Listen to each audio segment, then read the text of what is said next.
Halo, selamat pagi Bapak, Ibu, dan Saudara yang dikasihi oleh Tuhan. Kita berjumpa lagi dalam Salam Pagi. Mari sebelum kita membaca dan merenungkan firman Tuhan, kita berdoa, mohon pimpinan Roh Tuhan.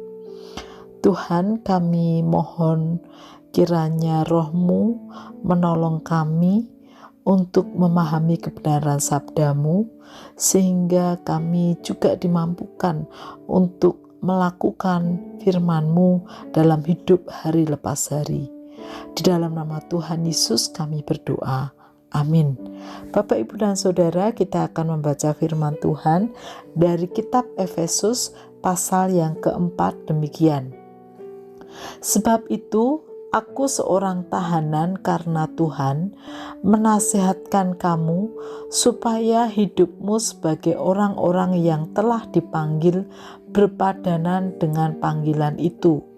Hendaklah kamu selalu rendah hati, lemah lembut dan sabar. Tunjukkanlah kasihmu dengan saling membantu dan berusahalah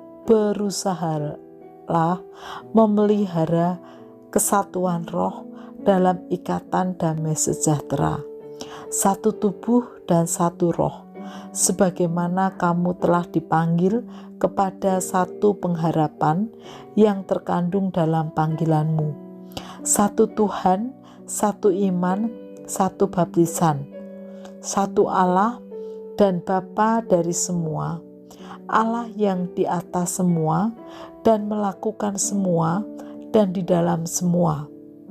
Tetapi kepada kita masing-masing telah diberikan anugerah menurut ukuran pemberian Kristus. Itulah sebabnya dikatakan, tatkala ia naik ke tempat tinggi, ia membawa tawanan-tawanan, ia memberikan pemberian-pemberian kepada manusia. Bukankah ia telah naik? Berarti bahwa ia juga telah turun ke bagian bumi yang paling bawah. Ia yang telah turun, ia juga yang telah naik jauh lebih tinggi daripada semua langit untuk memenuhi segala sesuatu. Dialah yang memberikan baik rasul-rasul maupun nabi-nabi, baik pemberita-pemberita Injil maupun gembala-gembala dan pengajar-pengajar, untuk memperlengkapi orang-orang kudus bagi pekerjaan pelayanan, bagi pembangunan tubuh Kristus, sampai kita semua telah mencapai kesatuan iman dan pengetahuan yang benar tentang Anak Allah, kedewasaan penuh dan tingkat pertumbuhan yang sesuai dengan kepenuhan Kristus, sehingga kita bukan lagi anak-anak yang diombang-ambingkan oleh berbagai angin pengajaran, oleh permainan palsu manusia dalam kelicikan mereka yang menyesatkan. Sebaliknya, dengan teguh berpegang kepada kebenaran di dalam kasih, kita bertumbuh di dalam segala hal ke arah Dia, Kristus yang adalah kepala. Dari Dialah seluruh tubuh yang rapi, tersusun dan diikat menjadi satu oleh semua sendi yang menopangnya, menerima pertumbuhannya sesuai dengan kadar pekerjaan tiap-tiap anggota dan membangun dirinya dalam kasih.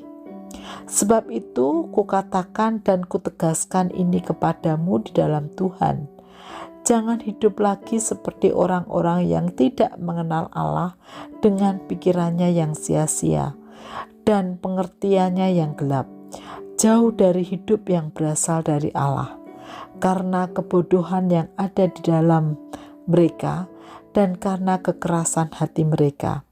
Perasaan mereka telah tumpul sehingga mereka menyerahkan diri kepada hawa nafsu dan dengan serakah mengerjakan segala macam perbuatan cemar.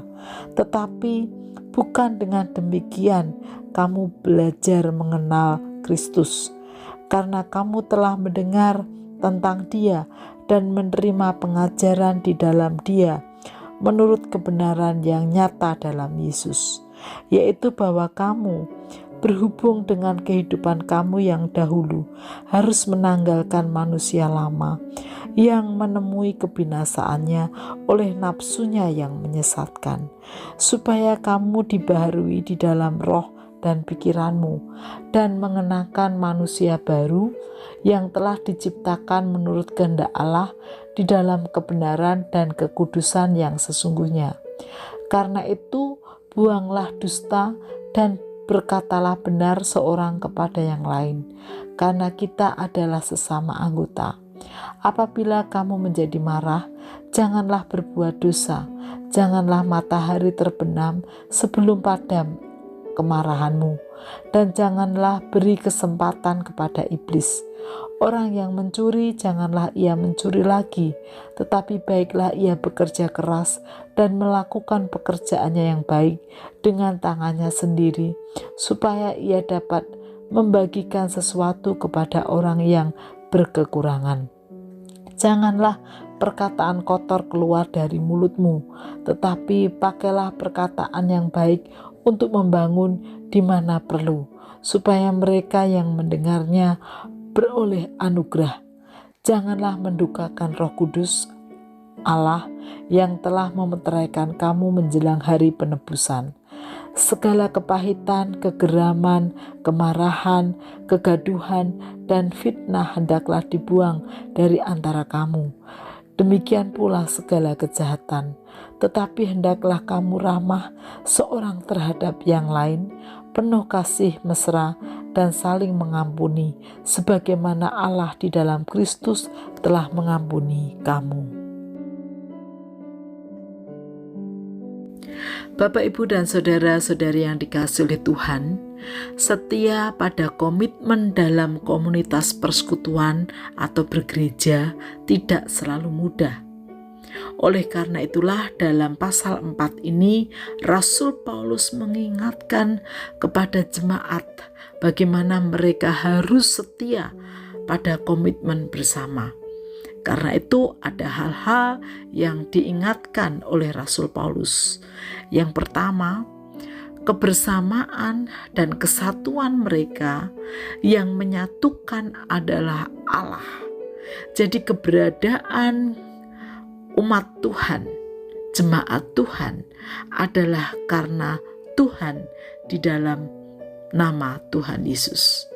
Karena itu diingatkan oleh Rasul Paulus, kita satu dalam Tuhan, kita satu iman dan satu baptisan.